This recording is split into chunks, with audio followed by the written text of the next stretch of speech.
Assalamualaikum warahmatullahi wabarakatuh.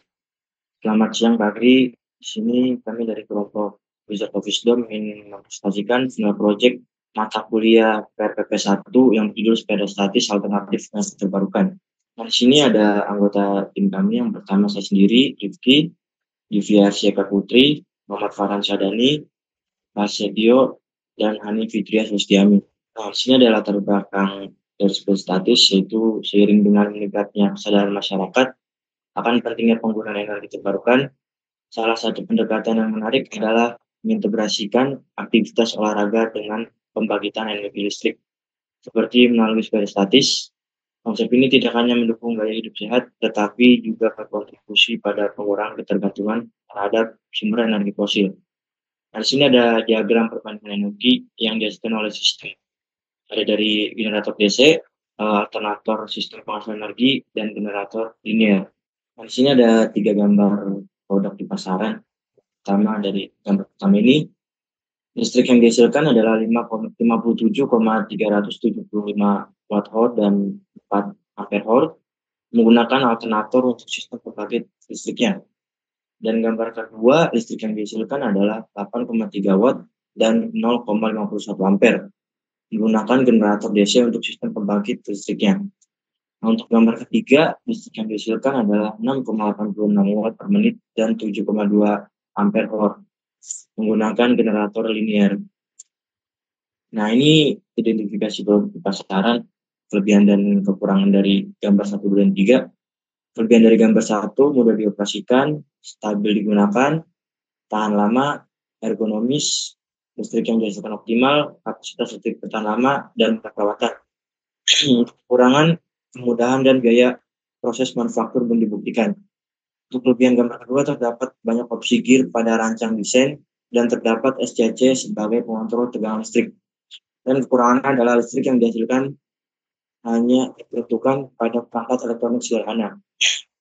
Untuk kelebihan gambar ketiga, yaitu menggunakan banyak lilitan pada generator linear, dapat mengatur besar kecil tegangan, arus, daya sesuai dengan jumlah lilitan, dan kekurangannya yaitu perlu menggunakan jumlah lilitan yang lebih besar.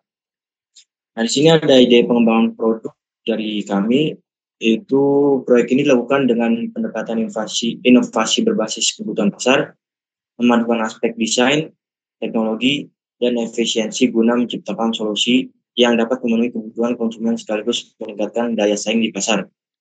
Proses pengembangan melibatkan identifikasi kebutuhan pengguna, desain prototipe, uji coba, serta evaluasi untuk memastikan bahwa produk yang dihasilkan tidak hanya fungsional, tetapi juga memiliki nilai tambah seperti keberlanjutan dan kemudahan penggunaan. Baik, selanjutnya akan dilanjutkan oleh Hani. Baik, untuk segmentasi pasar dari produk yang dikembangkan, di sini kami memilih nama untuk produk kami adalah Power Bike. Lalu ada sasaran pelanggannya ialah pesepeda dan kepribadian introvert. Lalu jumlah penggunaan dari sepeda statisnya sendiri 34-40 orang per hari dengan rentan usia 20-60 tahun. Lalu ada segmentasi pasar dari segi geografik ialah perkotaan dan pinggiran kota. Lalu demografiknya 20-40 tahun, pria dan wanita serta sosial menengah ke atas. Di sisi psikografiknya, di sini ada kalangan FOMO, olahragawan atau atlet, influencer, bad habit, introvert, dan terakhir orang dengan penyakit atau sedang terapi. Lanjut. Di sini positioning atau slogan yang kami gunakan untuk produk yang dikembangkan ialah bersepeda untuk energi, berolahraga untuk hidup, yang dimana bersepeda yang kami maksud untuk energi ini adalah dimana setiap orang itu bersepeda itu akan menghasilkan energi listrik yang nanti akan di-saving di aki.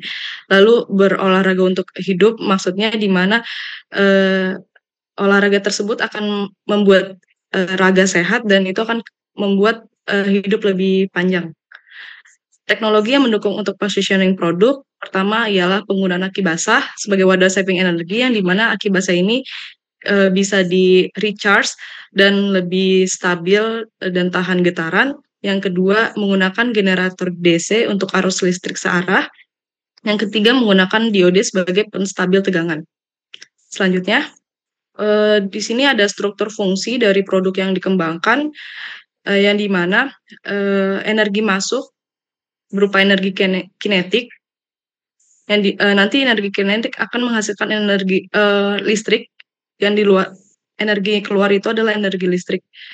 Lalu ada material masuk, jadi saat pedal, di sini ada pedal, jadi saat pedal berputar, itu akan menghasilkan energi, lalu material keluarnya itu berupa power server yang nanti disimpan di sana. Lalu di sini ada sinyal masuk atau on-nya itu berupa orang atau manusia berolahraga, ingin berolahraga, itu merupakan sinyal masuk, dan sinyal keluar atau sinyal off-nya itu orang selesai berolahraga. Selanjutnya, di sini ada subfungsi dari produk yang dikembangkan. Yang pertama itu saat pertama orang menaiki sepeda itu adalah on-nya, lalu mengayuh sepeda, belt pulley berputar. Saat belt pulley berputar, di sini ada perubahan dari energi kinetik menjadi energi listrik. Generator DC-nya akan berputar, di situ energi kinetik tadi dikonversikan menjadi energi listrik. Lalu setelah energi listrik dihasilkan, dia masuk ke diode karena tegangan dari listrik itu berbeda-beda, lalu tegangan distabilkan di diode, di mana nanti aki terisi dengan tegangan atau listrik yang stabil. Selanjutnya. Baik, selanjutnya akan dibacakan oleh Mas Farhan. Baik, ini ada struktur fungsi, subfungsi dari produk yang dikembangkan. Produk ini akan menghasilkan listrik. Yang pertama dari pedal, lalu menuju belt dan pulley. Nah, belt pulley itu akan menghasilkan listrik ke diode, ke generator DC, lalu akan mengalir ke power server. Next, ini ada struktur fungsi, subfungsi produk yang dikembangkan dari sepeda statis. Yang pertama ada pedal, lalu belt dan pulley, generator DC, diode.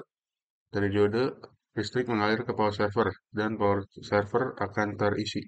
Next, sketsa produk yang dikembangkan. Ini adalah sketsa produk yang sudah dikembangkan oleh kelompok kami, yang di mana penyimpanan power server dan generator DC itu akan diletakkan di belakang. Next, ini ada perbandingan sketsa produk sebelum dan sesudah pengembangan. Yang sebelah kiri ada sketsa sebelum pengembangan. Terlihat sekali perbedaan dengan yang sesudah. Yang sesudah terlihat lebih kompleks dan lebih diperhatikan bagaimana generator DC dan power server diletakkan. Dan ada beberapa perubahan lainnya seperti pedal dan penempatan power server dan generator DC. Next, ini ada struktur bom yang dikembangkan. Yang pertama ada flywheel, lalu kedua frame, ada pedal dan baut dan mur, lalu ada stang, grips monitor, bolts and nuts, seat, memiliki anakan seat post, bolt and nuts, lalu generator DC, power server, diode, pulley, lalu ada anakan bolt dan poros. Selanjutnya akan dilanjutkan oleh Mas Prasetyo. Baik, di sini ada hasil produk pengembangan kami atau desain kami yang terdiri dari rangka material baja, setang, aluminium, monitor, plastik, grip, rubber, seat, karet atau busa, poros, besi, diode besi, gear besi, power server, dan generator besi, rantai besi, pedal karet, puli besi, dan puli besar besi, puli kecil besi, dan belt dari karet. Nah, ini adalah hasil produk dari kami, yaitu rangka sepeda statis. Oke, next. Ini adalah rangka besi sepeda statis yang dimana per satu terdiri dari material besi dengan ukuran 700 x 50 diameter 10 per 2, material besi dengan ukuran 300 x 44 diameter 10 per 3 terdiri dari material besi dengan ukuran 500 x 30 per 4 terdiri dari material besi juga dengan ukuran 1000 x 50 per 5 sama dengan material besi yang terdiri dari 1000 x 50 per 3 material besi dengan ukuran 200 kali diameter 40. Part 6, material besi dengan ukuran 200 kali 30 kali 500. Part 7, material besi dengan ukuran 70 kali 60 diameter 40. Part 8, material besi dengan ukuran 500 kali 25 kali 190. Part 9, material besi dengan ukuran 300 kali 25 kali 500. Dan terakhir part 10 dengan material besi dengan ukuran 290 kali 25 kali 500. Oke, next. Di sini ada grips, monitor, dan stang dengan material stang aluminium, monitor plastik, grips rubber dengan ukuran stang 540 kali 200 diameter 40, monitor 60 kali 5 kali 76, dan grips 504 diameter 45. Oke, next. Di sini ada diode, poros, dan set dengan material karet busa, poros besi, dan diode besi dengan ukuran sheet 200 kali 35 kali 90, poros diameter 3 kali 43, dan diode diameter 10 kali 120. Oke, next. Baik, selanjutnya akan dilanjutkan oleh Mbak Divya. Baik, di sini ada nomor 8 dengan 2 buah gear dengan materialnya besi, dimensi porosnya 30, dimensi luarnya dia 150. Kemudian ada nomor 9, power server dengan dimensi 150 kali 30 kali 110. Next. Ada nomor 10, generator DC dengan material besi dengan dimensi 216 kali 215 dikali 155.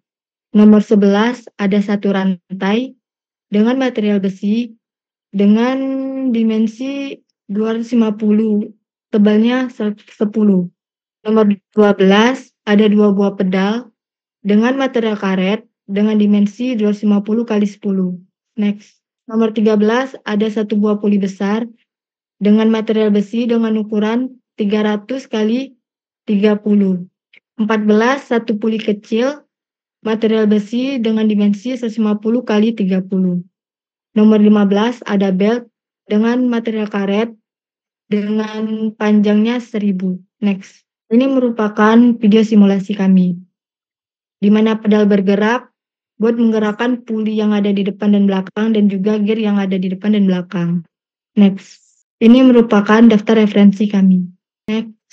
Next. Mungkin itu saja Pak dari kelompok kami, kurang lebihnya mohon maaf. Assalamualaikum warahmatullahi wabarakatuh.